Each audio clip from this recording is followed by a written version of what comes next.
How about that for introductions? Something a little new, something a little different. Hey, I'm Chris Jenkins with Charlotte Vibe, credential member for the media covering the Carolina Panthers. Today, September 27th, the Carolina Panthers are entering week 3, taking on the Los Angeles Chargers. So let me give a little bit of personal information, as I always like to do. You guys know I'm an independent media, meaning I don't have a staff of 20 or so people working cameras and sound and all this other stuff. So right now, your boy is in Ohio, coming to you live because I am now officially a grandparent. So that's why you may see some things different today. Hopefully you guys can hear me. Hopefully this video works good enough for you to still get this content.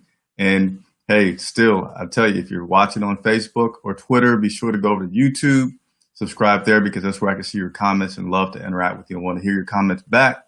But also ask you that you hit the subscribe button, and at least just hit the like button. It helps other Carolina Panthers fans find out about my channel and what I'm doing. So hope everybody is doing well. Week 3 is here. Carolina Panthers still looking to get that first win of the 2020 season, and we're going to see shortly about how that happens, if that happens, or whatever you have happened there. So let's go ahead and get started with a few transactions. Actually, there's been one transaction since I last spoke with you guys. No surprise on this one, as Reggie Bonnafon was upgraded from the practice squad to the active roster. No surprise there, because when Christian McCaffrey went out, with Bonnafon being on the team last year and having some snaps, kind of figured a thing like that would happen. So Joey Rolano, I can't say your name sometimes, but what's up, Joey? And so let's go ahead and get into this matchup. The Carolina Panthers, again, are 0-2 facing the Los Angeles Chargers today. They're coming off a loss to the Tampa Bay Buccaneers, which they lost in that game 31-17. Los Angeles Chargers, they're 1-1, just had a tough loss coming against the Kansas City Chiefs in overtime, so they are 1-1. So let's go ahead and get into a few things. I'd like to bring you guys some interesting facts about the games that are about to be played. And Chargers and the Panthers are playing for the 6th time in their history. Right now, the Carolina Panthers are leading that 5-1. And then we're going to talk about a few other interesting facts.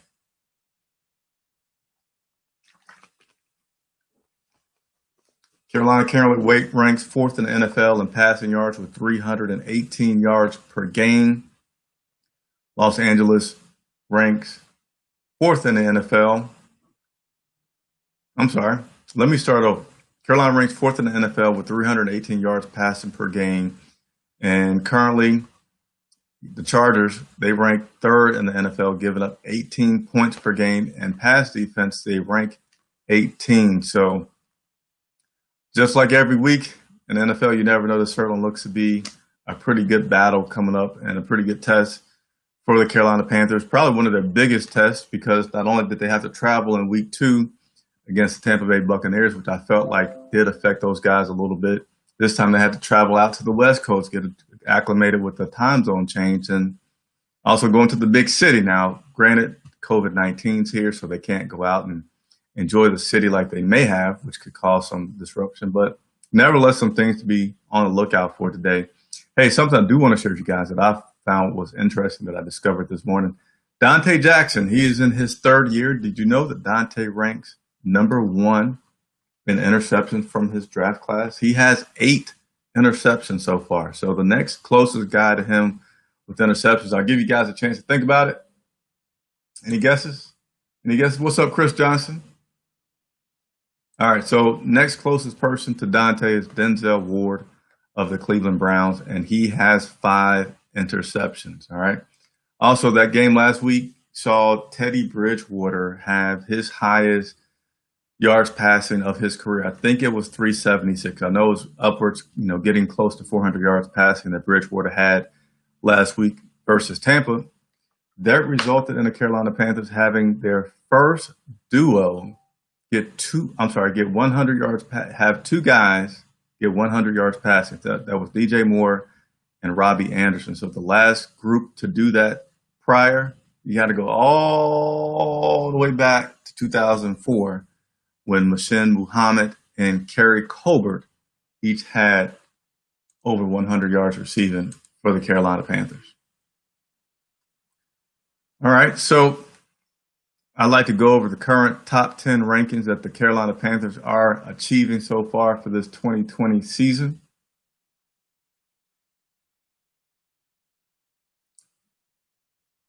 Let me see if I can show you guys a few of those. One of those being third down efficiency. They currently rank in the top 10 for that. They also currently rank 9th in total yards per game. And next, they also rank 4th in net yard passing per game. And one that I don't have a graphic for you is that their defense passing net yards per game. All right, so continue to move on. I did some things here on this new system so I could try to have some graphics for you guys, and it didn't sort everything in the way that I want it to be sorted. Nevertheless, we'll make it through it. Give me a second as I try to clear this graphic.